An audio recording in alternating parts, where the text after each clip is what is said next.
നമസ്കാരം. മലയാളി വാർത്ത ഇൻസൈഡിലേക്ക് സ്വാഗതം.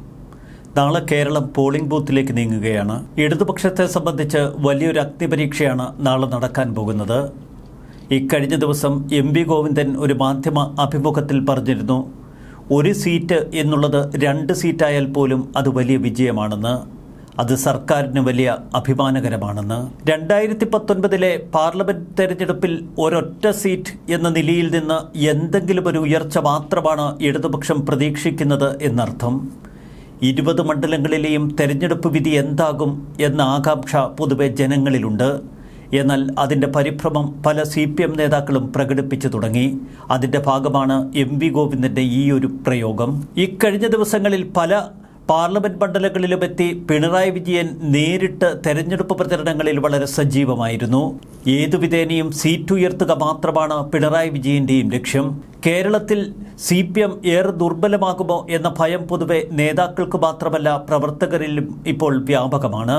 ചിഹ്നം സംരക്ഷിക്കണമെങ്കിൽ അത്യാവശ്യം സീറ്റുകൾ എങ്ങനെയെങ്കിലും നേടിയെടുക്കണം എന്ന് പാർട്ടി പ്രവർത്തകരോട് അവർ ആഹ്വാനം ചെയ്യുന്നതും അതുകൊണ്ട് തന്നെ. തെരഞ്ഞെടുപ്പിൽ വിജയിക്കാൻ ഏത് ഹീനതന്ത്രവും ഇനി പാർട്ടികൾ പയറ്റിയേക്കാം. അതിൽ UDF ഏറ്റവുമധികം ഭയപ്പെടുന്നത് CPMൻ്റെ കലാപ രാഷ്ട്രീയം തന്നെ. ഇന്ന് വൈകുന്നേരമോ നാളെ രാവിലെയോ കേരളത്തിൽ എന്തും സംഭവിക്കാം എന്നതാണ് അവസ്ഥ. മട്ടന്നൂരിൽ ഇക്കഴിഞ്ഞ ദിവസം കണ്ടെടുത്തത് നിരവധി സ്റ്റീൽ ബോംബുകൾ. ഇതിനേക്കാൾ ഭയാനകമാണ് ആലത്തൂർ മണ്ഡലത്തിന്റെ അവസ്ഥ. ആലത്തൂർ ലോക്സഭാ മണ്ഡലത്തിലെ LDF സ്ഥാനാർത്ഥിയും CPM നേതാവുമായ K രാധാകൃഷ്ണന്റെ പ്രചരണ വാഹനത്തിൽ നിന്ന് ആയുധങ്ങൾ മാറ്റുന്ന ദൃശ്യം പുറത്തുവിട്ടത് UDF സ്ഥാനാർത്ഥി രമ്യ ഹരിദാസ് തന്നെയാണ്. സംഭവം വിവാദമായതോടെ വിഷയത്തിൽ പോലീസ് ഇടപെട്ടു. ദൃശ്യങ്ങളിലുള്ളവരോട് സ്റ്റേഷനിലെത്താൻ ചേലക്കര പോലീസ് ആവശ്യപ്പെട്ടു. വ്യാഴാഴ്ച രാവിലെ 10 മണിക്ക് ഹാജരാകാനാണ് പോലീസ് നിർദ്ദേശിച്ചിരിക്കുന്നത്. എന്നാൽ കാറിൽ നിന്ന് മാറ്റിയത് പണിയായുധങ്ങളാണ് എന്ന് ദൃശ്യങ്ങളിലുള്ളവർ പറയുന്നു. വീഡിയോയിലുള്ളത് താൻ തന്നെയാണ് എന്ന് ഇടതു പ്രവർത്തകൻ സുരേന്ദ്രൻ സ്ഥിരീകരിക്കുമ്പോഴും അദ്ദേഹം പറയുന്നത് വാഹനത്തിൽ നിന്ന് പണിയായുധങ്ങൾ മാറ്റിയെന്നാണ്.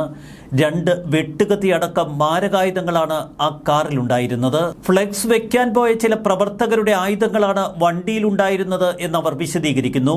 കൊട്ടിക്കലാശത്തിന് പോകാൻ വണ്ടിയിൽ കയറിയപ്പോഴാണ് ഇത് കണ്ടത്. വഴിയിൽ പരിശോധന ഉണ്ടാകുമ്പോൾ പ്രശ്നമാകേണ്ട എന്ന് കരുതി ആയുധങ്ങൾ മാറ്റിവെച്ചതാണ് എന്ന് സുരേന്ദ്രൻ വിശദീകരിക്കുന്നു. എന്നാൽ ഒരു സ്ഥാനാർത്ഥിയുടെ വാഹനത്തിൽ 2 വെട്ടുകത്തികളും നിരവധി ആയുധങ്ങളുമൊക്കെ സൂക്ഷിക്കുക. കനമുള്ള 2 വെട്ടുകത്തികളായിരുന്നു വാഹനത്തിലുണ്ടായിരുന്നത് എന്ന് സുരേന്ദ്രൻ വിശദീകരിക്കുന്നു. പ്രചരണ വാഹനത്തിൽ ആയുധങ്ങൾ കൊണ്ടു നടക്കുന്ന പരിപാടി തനിക്കില്ല എന്ന് K രാധാകൃഷ്ണൻ പറയുന്നു. ദൃശ്യങ്ങളിലുള്ളത് ആരാണെന്നോ എന്താണ് സംഭവിച്ചതെന്നോ തനിക്കറിയില്ല എന്ന് രാധാകൃഷ്ണന്റെ വിശദീകരണം. ആദ്യ ലാപ്പിൽ രമ്യ ഹരിദാസും രാധാകൃഷ്ണനും ഒപ്പത്തിനൊപ്പമായിരുന്നു എങ്കിൽ ഇടതുപക്ഷത്തിന്റെ അക്രമ രാഷ്ട്രീയം തന്നെയാണ് ഒടുവിൽ രമ്യ ഹരിദാസിന് മുന്നോട്ട് പായാനുള്ള അവസരം കൊടുത്തതും. ഇപ്പോഴിതാ K രാധാകൃഷ്ണന്റെ വാഹനത്തിൽ ഉൾപ്പെടെ ആയുധങ്ങൾ സൂക്ഷിക്കുന്നു ഇടതുപക്ഷം. ഇതാണ് UDF വലിയ പ്രചരണ വിഷയമാക്കി മാറ്റിയിരിക്കുന്നത്. നടക്കുന്നത് ബാലറ്റ് യുദ്ധമാണ്, ആയുധയുദ്ധമല്ല എന്ന് K രാധാകൃഷ്ണൻ പറയുമ്പോഴും ഇവിടെ പല സ്ഥലങ്ങളിലും ആയുധയുദ്ധം തന്നെയാണ് നടക്കുന്നത്. നേരത്തെ വടകര പാർലമെന്റ് മണ്ഡലത്തിലെ പാനൂർ ബോംബ് സ്ഫോടനവും ഒരാൾ കൊല്ലപ്പെട്ട സംഭവമൊക്കെ നമ്മുടെ ഓർമ്മയിലുണ്ടല്ലോ. ഇന്നലെ മട്ടന്നൂർ കൊളാരിയിൽ 9 സ്റ്റീൽ ബോംബുകളാണ് കണ്ടെടുത്തത്. സ്വകാര്യ വ്യക്തിയുടെ പാടത്താണ് 2 ബക്കറ്റുകളിലായി സൂക്ഷിച്ച ഈ സ്റ്റീൽ ബോംബുകൾ കണ്ടെടുത്തത്.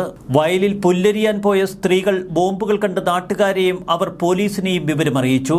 പിന്നീട് പോലീസ് എത്തി ഈ 9 ബോംബുകൾ വീണ്ടെടുത്തു. ബോംബ് സ്ക്വാഡ് രംഗത്തെത്തിയാണ് ഈ ബോംബുകൾ നിർവീര്യമാക്കിയത്. ഇതൊക്കെ ആരെ കൊല്ലാനാണ് എന്ന ചോദ്യമാണ് UDF ഉയർത്തുന്നത്. നിരവധി സ്ഥലങ്ങളിൽ സ്റ്റീൽ ബോംബുകളും മറ്റായുധങ്ങളുമൊക്കെ വലിയ തോതിൽ ശേഖരിച്ചിരിക്കുന്നു. ഇത് എപ്പോൾ പ്രയോഗിക്കാനാണ് എന്ന ഭയം പൊതുവെ ജനങ്ങളിലുണ്ട്. കലാപാന്തരീക്ഷം സൃഷ്ടിച്ച് സമാധാനപ്രേമികളെ വോട്ടെടുപ്പിൽ നിന്ന് അകറ്റി നിർത്തുക പലപ്പോഴും പാർട്ടികൾ പയറ്റുന്ന ഒരു തന്ത്രമാണ്. എല്ലാ തവണയും അതിൽ മുന്നിട്ട് നിൽക്കുന്നത് CPM തന്നെയാണ്. ഇന്നലെ ചില സ്ഥലങ്ങളിലൊക്കെ കൊട്ടിക്കലാശത്തിന്റെ ഭാഗമായി വലിയ തോതിൽ കല്ലേറ് നടന്നിരുന്നു. സാധാരണ ഇത്തരം കൊട്ടിക്കലാശങ്ങളിൽ ഉണ്ടാവുന്ന ചെറിയ സംഘർഷങ്ങളിൽ നിന്ന് വലിയ കലാപങ്ങളിലേക്ക് തിരിയാനുള്ള സാധ്യത പല സ്ഥലങ്ങളിലുമുണ്ട്. കേരളത്തിൽ പല സ്ഥലങ്ങളിലും CPMും ഇടതുപക്ഷവുമൊക്കെ ഭീകരാന്തരീക്ഷം സൃഷ്ടിക്കാൻ ശ്രമിക്കുന്നു. അതുകൊണ്ട് അടിയന്തരമായി കേന്ദ്രസേനയെ കേരളത്തിൽ വിന്യസിക്കണമെന്നാണ് UDF ആവശ്യപ്പെട്ടിരിക്കുന്നത്. ഇക്കാര്യം ചൂണ്ടിക്കാട്ടി വരണാധികാരിയായ കണ്ണൂർ ജില്ലാ കളക്ടർക്ക് UDF കത്ത് നൽകിയിട്ടുണ്ട്. കണ്ണൂരിൽ എന്തും സംഭവിക്കാമെന്നതാണ് അവസ്ഥയെന്ന് UDF വിശദീകരിക്കുന്നു. പരാജയഭീതിയിൽ വോട്ടെടുപ്പിന് മുൻപ് തന്നെ CPM അക്രമം തുടങ്ങിയെന്ന് VD സതീശൻ ആരോപണമുന്നയിച്ചു. ഇന്നലെ പല സ്ഥലങ്ങളിലും CPM ക്രിമിനലുകൾ ബോധപൂർവം അക്രമം നടത്തുകയായിരുന്നു. കരുനാഗപ്പള്ളി MLA CR മഹേഷിന്റെ തലയ്ക്കും നെഞ്ചിലുമൊക്കെ CPM അക്രമികൾ നടത്തിയ കല്ലേറിൽ പരിക്കേറ്റു. നിരവധി UDF പ്രവർത്തകർക്കും പരിക്കേറ്റിട്ടുണ്ട് എന്ന് VD സതീശൻ പറയുന്നു. വോട്ടെടുപ്പ് കഴിയും വരെ അക്രമം തുടരാനാണ് സാധ്യത. സംസ്ഥാന വ്യാപകമായി പോലീസ് ജാഗ്രത പാലിക്കണമെന്നും VD സതീശൻ പറഞ്ഞു. CPMന്റെ അക്രമ രാഷ്ട്രീയത്തിന് കേരള ജനത തെരഞ്ഞെടുപ്പിൽ മറുപടി നൽകുമെന്നാണ് അദ്ദേഹത്തിന് പറയുന്നത്. UDFന്റെ ആരോപണത്തിൽ ഇത്തിരി വസ്തുതകളുണ്ട് എന്ന് നമ്മൾ മനസ്സിലാക്കുക. അതുകൊണ്ട് തന്നെ കേരളത്തിൽ ഒരു ഭീകരാന്തരീക്ഷം സൃഷ്ടിക്കാൻ ആരെങ്കിലുമൊക്കെ ബോധപൂർവം ചില ശ്രമങ്ങൾ നടത്തുന്നുണ്ടോ എന്ന സംശയം ശക്തമാണ്. കേന്ദ്രസേന ജാഗ്രത പുലർത്തേണ്ടിയിരിക്കുന്നു. ന്യൂസ് ഡെസ്ക് മലയാളി വാർത്ത ഇൻസൈഡ്.